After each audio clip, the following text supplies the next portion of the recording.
reasons to not vote Gagan Thapa.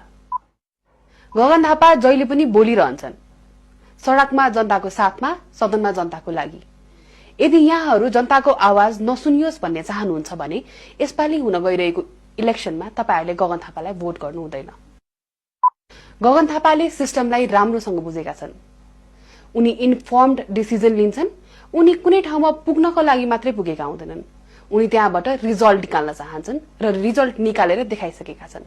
यदि तपाईहरू आफ्नो प्रतिनिधिले इन्फर्म डिसिजन नलियोस् भन्ने चाहनुहुन्छ भने यसपालिको निर्वाचनमा तपाईहरूले गगन थापालाई भोट गर्नु हुँदैन।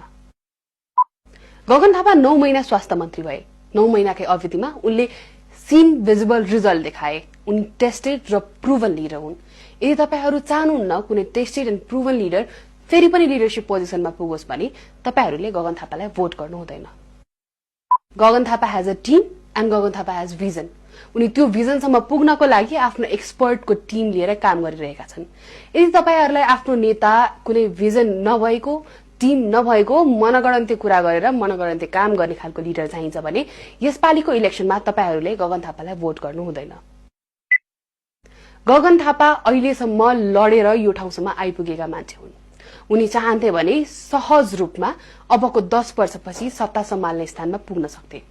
तर आफ्नो जेनेरेसनको मेहनत खेर नजाओस् र नेपालले अझै पनि पहिलाकै जस्तो नियति भोग्न नपरोस् भनेर उनीहरूले आफ्नै पार्टीभित्रको सिस्टमसँग लडिरहेका छन्। यो जेनेरेसनमा अहिलेको एक्जिस्टिङ लिडरशिप प्यानललाई च्यालेन्ज गर्न सक्ने गगन एक मात्र व्यक्ति हुन्।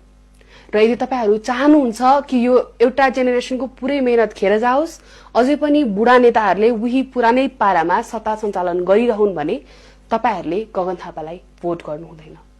सिस्टम भित्रै रहेर सिस्टमलाई रेभोल्युसनलाइज गर्न खोज्ने लिडर यदि तपाईहरूलाई चाहिएको छैन, यदि पहिलाकै लिडरहरूले पहिलाकै वेमा सत्ता सञ्चालन गरिरहन् भन्ने चाहनुहुन्छ भने तपाईहरूले गगन थापालाई भोट गर्नै हुँदैन।